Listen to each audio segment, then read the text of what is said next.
Nationwide strike enters day 2 with partial compliance. CBN extends old Naira notes as legal tender indefinitely. Fire razes apartment building in Zaria.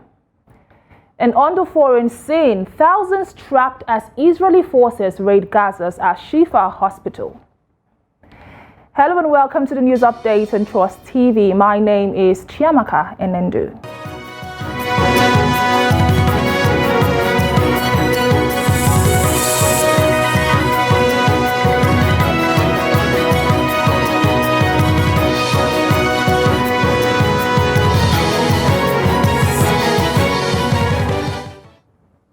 Casino residents are expressing dissatisfaction with the ongoing industrial action by members of the organized labor as they highlight the impact of the action on the lives of average households.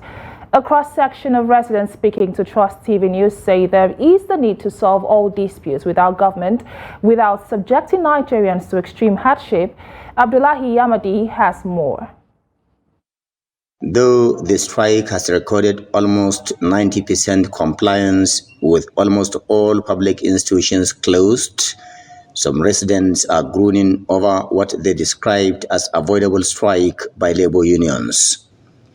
They said the reasons advanced by NLC, TUC in embarking on the current strike is not enough to drag Nigerian people into another harsh economic predicament, believing that there are other issues more important than the ones the unions advanced.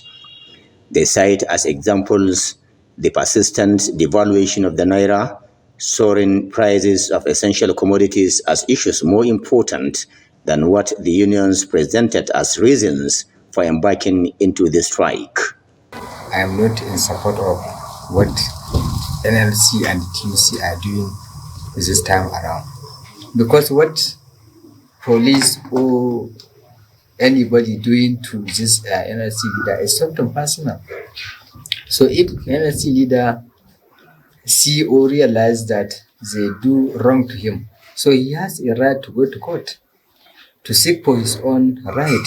Yeah, we are working today because we have received a letter in this morning, and we are expected to have a state executive council meeting, NLC state executive council meeting. So we are waiting for their resolution also as a state-owned tertiary institutions. We want a situation whereby the two parties will come on a round table and have a discussion whereby all the grievances that have arise will be resolved amicably. On the other side of the coin, the leadership of the organized labor in Katsina mentioned the inability of the government to settle workers, the agreed palliatives to civil servants, and the brutalization of the NLC president in Imo State as some of the reasons for the strike. Both the NLC and TUC in Katsina appreciate the support of the workers for staying at home, a situation that led to the success of the strike in the state. As a Nigerian, number one Nigerian worker, if such brutalization can happen to him, that is to show that nobody is scared. Government of democracy is supposed to respect the civil service, the labor unions, as well as other civil organizations, but not to, on any way or anyhow, to treat any labor leader or any person in Nigeria. Most of the public places visited in Katsina remain under lock and key, with only few essential workers offering skeletal services. Abdullahi Yamadi, Trust Television News, Katsina. And there was total compliance with the organized labor strike in Plateau State as government institutions and private establishments like banks remain shut down throughout Tuesday in Jos, the capital city. The strike has paralyzed activities as labor unions enforce the compliance throughout the state. Trust TV's Ado Musa reports. The recent strike action is an escalation from the fallout between Labour and the Imo State government, which led to the brutalization of the NLC president, Joy Ajero. Federal and state secretariats in Jos appear deserted, while activities in banks, courts, schools and other institutions have also been shut down. Some workers who arrived for work at the Joseph Gomok Secretariat were left stranded as the gate of the Secretariat was locked down. The only reason I'm telling you is because of the handling of our leader. Whatever they want to say, they should go ahead and say their own. We are defending our leader. Once these things have happened to the leader, you are not safe. But are you not there to, are you not aware that they beat even the journalists? They destroyed their cameras. So what are we saying? If the leader is not safe, you are not even safe as journalists. You are not safe as masses of this country. These are the only institutions that is protecting the masses in this country. Yeah. It's the labor. We've lost out in the religious leaders are supposed to defend. We've lost out even the traditional leaders that are supposed to call these people to order. The only body that is standing firm to checkmate the excesses of this government is labor.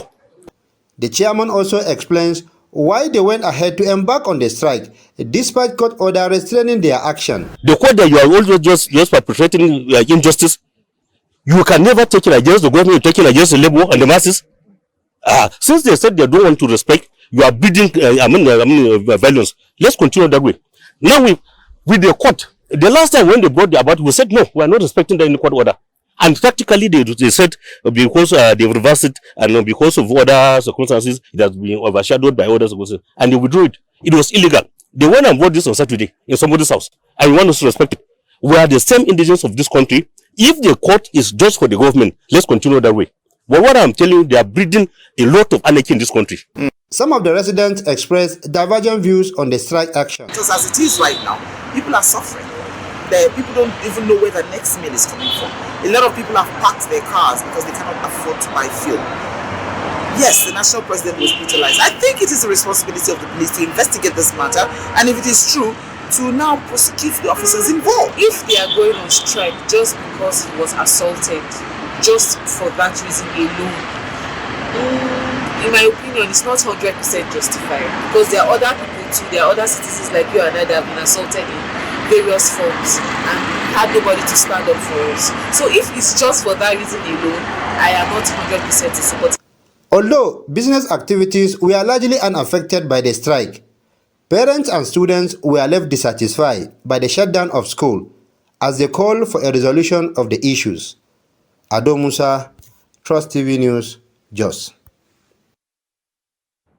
Imo is the epicenter of the current labor battles in the country, with developments in the state triggering the nationwide strike by the organized labor after the attack on NLC's president, Joe Ajaero.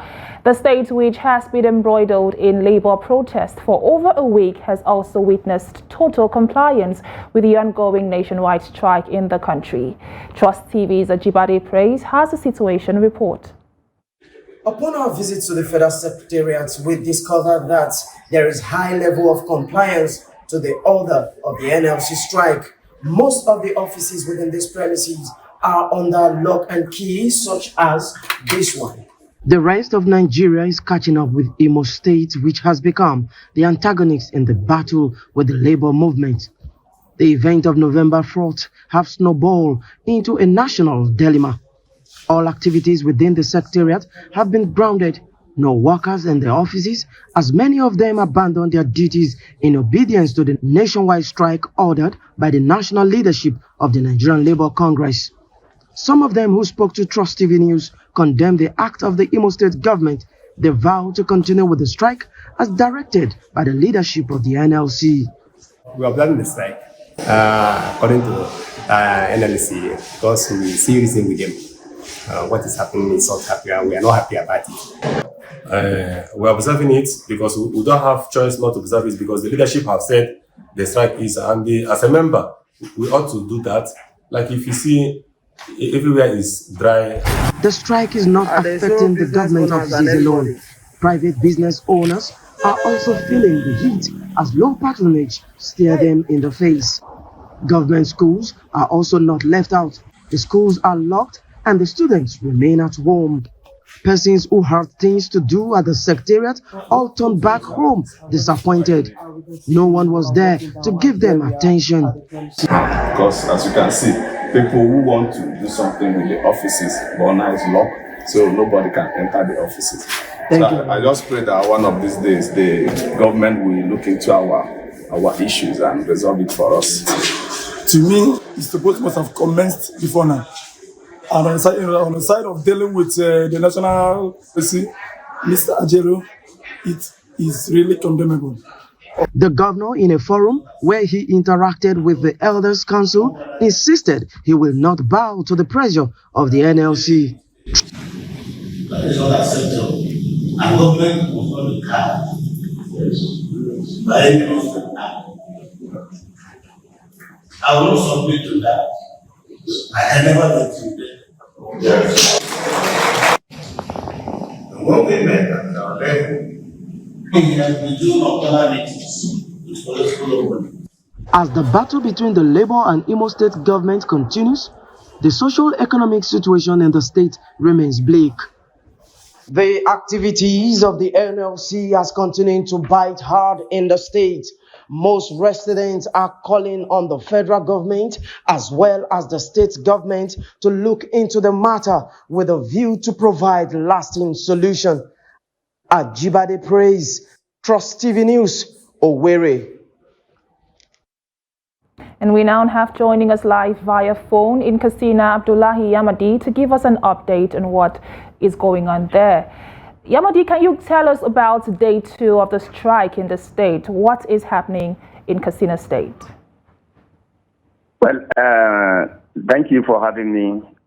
What is really going on in Katsina is that there is a partial compliance to the strike action by the organized labor here in Katsina. Maybe largely due to inadequate mobilization by the organized labor.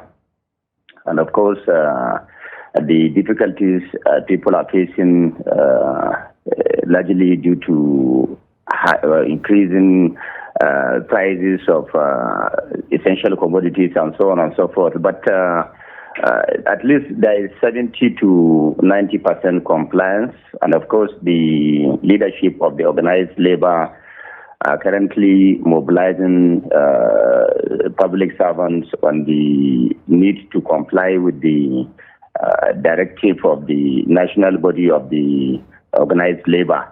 Even this morning, they were on both radio and television trying to mobilize civil servants on the need to comply fully. From what we have seen, schools and other public institutions remain closed, with only hospitals and other essential workers offering skeletal services. People in Katsina are backing the organized labor because they are pained by the fuel subsidy removal without a corresponding look at the soaring increase in the prices of essential commodities, continued border closure, insecurity, uncontrolled devaluation of the naira, and many other things that they are attributing to the inaction of the federal government. So most of the streets, when I went out this morning in the Asian city, are deserted because many cannot afford to buy fuel to power their vehicles. Life is becoming unbearable according to most of the residents. So to many residents, they are appealing to the organized labor, in fact, to remain firm until all the demands are met so that they will not leave any loophole. And of course, most of the residents are met. They are even advising the organized labor to forget about the issue of salary increase. By now, they should be talking about living wage. Because as it is now, if there's anything, or rather, if the organized labor try to call off this strike, they don't think if there's any other time they will have to mobilize and organize civil servants to go for another strike. So, of course, they are saying it is high time to look for a living wage, saying civil servants are suffering with almost 80 to 90% of them indebted to banks and other individuals, even as the federal government is up to date in salaries and pensions. Thank you, Abdullahi Yamadi, for the update from Katsina State. Okay. And let's cross over now to Imo State, where Ajibade Praise is standing via Zoom. Ajibade, can you hear me? Loud and clear, I can hear you. There was a total level of compliance in the state as regards the strike directive. What is the situation like over there today? Yeah, today I will say there is an increase to what we witnessed yesterday. There's been full compliance, full mobilization towards the strike as ordered by the NLC. You recall that Imo State is the epicenter where this whole thing, emanated from as a result of the attack on Joe Ajaero, the president of the national president of the NLC. Well, I would say it has continued to bite harder in Imo State, as it were. For some Nigerians in this state, this is the most difficult time for them ever, because getting food, getting cash, getting transportation in some places, getting even legal services in some places is a problem, because most of these institutions are shut reacting to that sustained pressure from the NLC over the past week. How are the residents over there reacting to the sustained pressure over the NLC over the last week? The residents are reacting bitterly. I will tell you, they are reacting bitterly in the sense that it is affecting them directly. Already there is tension in the system whereby the hardship in the economy has brought on them. Now coming with the NLC strike, everywhere is completely shut. Everywhere is completely shut down. They no longer have access to amenities such as power supply. Power supply has been completely cut off in Imo State for over weeks now, and some days, still counting. And these are the little things that help businesses in the state. Now, also the issue of financial institutions not offering full services any longer. People no longer have access to money. People no longer have access to money they can use to at least feed themselves. It is biting hard on the life of every Imolite. They are calling on the federal government as well as the state government to, as a matter of urgency, help look into the situation and find a lasting solution. Thank you very much, Ajibade Praise, for that update. And now let's speak with Idris Jibrin in Kano State to get a situation report on the impact of the strike over there. Idris, what is it like in Kano State today? Well, in Kano, like many other states across the country, workers have continued to remain at home. They are not actually coming out to their respective places.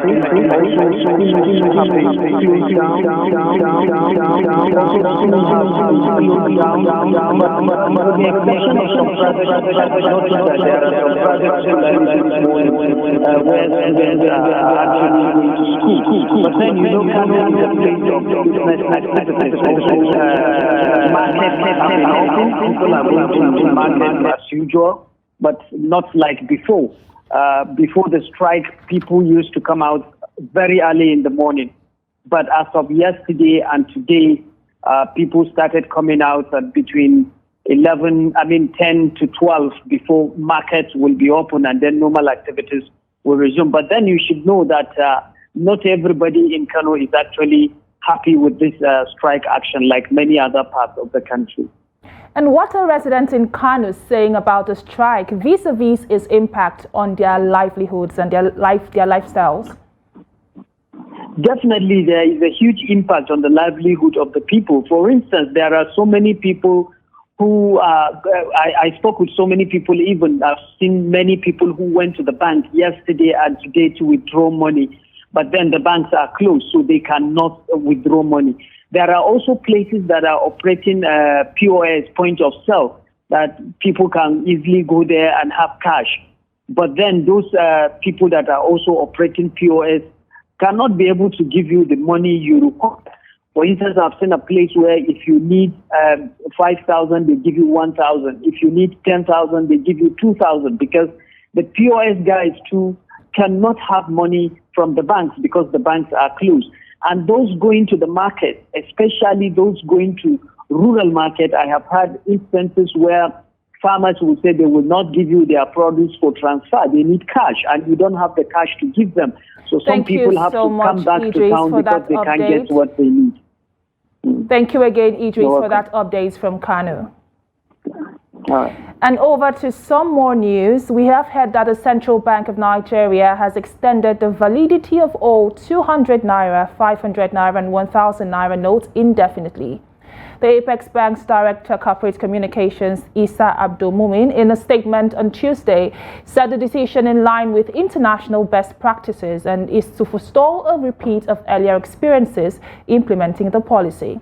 The CBN had introduced the redesigned 200 naira, 500 naira and 1,000 naira denominations in October of 2022, and certain deadlines were set for the old designs of the denominations to cease as legal tenders. The statement reads, in part, without prejudice, the Central Bank of Nigeria wants the public to know its desire to extend the legal tender status deadline of the old design of 200 naira, 500 naira and 1,000 naira denominations indefinitely. And a fire incident on Tuesday destroyed parts of the popular Hamzat building in Park Road, Sabongari, Zaria, Kaduna State. Hamzat building sits at the commercial nerve center of Sabongari, Zaria, though the cause of the fire outbreak has not been established, but an eyewitness attributes the cause to electricity surge in one of the apartment buildings. The National Fire Service was located just few meters away from the scene, did not respond to the incident. And Trust TV gathered that there were almost 20 apartments occupied by different tenants who are mostly businessmen and civil servants.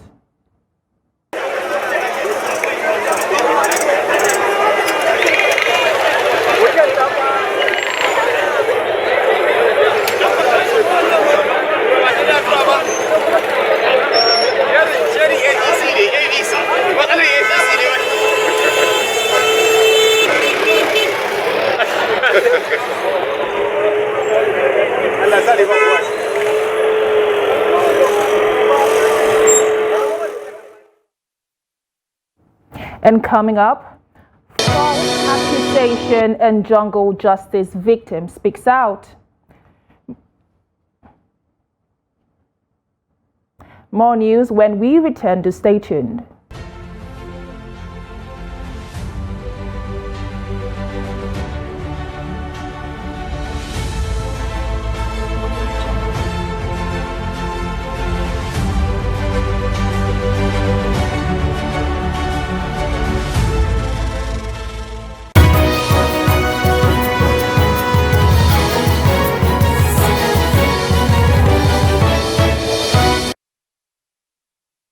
Welcome back, and if you're just joining us, this is News Update on Trust TV, and here's a recap of our major stories.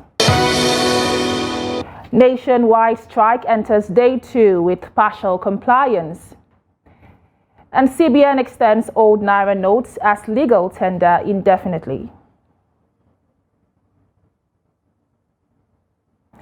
And last week on Trust TV, we brought you a story from Makurdi, Benue State, where a victim of jungle justice survived a false accusation of genital theft. The phenomenon has been spreading like wildfire across Nigeria. Citizens become suspicious of strangers they meet in public over the fear of losing their private parts. Trust TV's Jimmy Adzande spoke to the survivor of the recent mob justice in Benue State.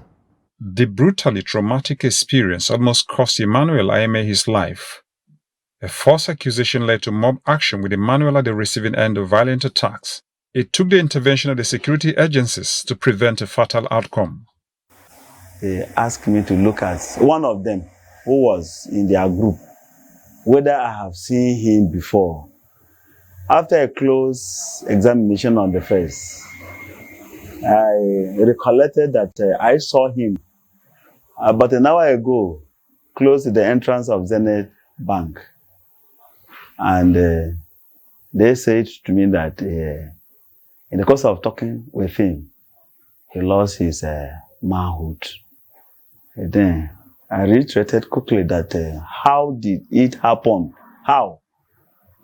Of which they could not give me a plausible explanation. But all what they could tell me was that I should restore his manhood.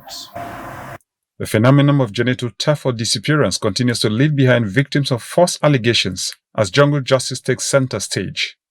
On that day, I knew that the people who died, of course, they died innocently. Because if not because of God's intervention, my life would have been lost now. But I appreciate and I thank God so much. God saved my life. I hold this in mind, that it's good to educate the public. The general public is ignorant of what transpired in society. Because there is this trend that is going on where innocent people are being accused for nothing. The phenomenon of genital theft or disappearance continues to leave behind victims of false allegations as jungle justice takes center stage. In an effort to correct the perversion of justice, the police, after confirming the accusations against Emmanuel to be false, have arraigned the accuser in court, who is currently in detention to deter others from making false allegations. We should intensify efforts to educate them against this jungle justice. It's not right where somebody is accused and you join forces on the other party against the person that is being accused. It's not proper. It's not right at all. The best is to try to investigate and find out. Because in most cases, it's not the person that has been accused that actually commits the crime. For Emmanuel Aime, he lives to tell his story, and that is all that matters for now. Jimmy Azandi, Trust TV News, Makurdi.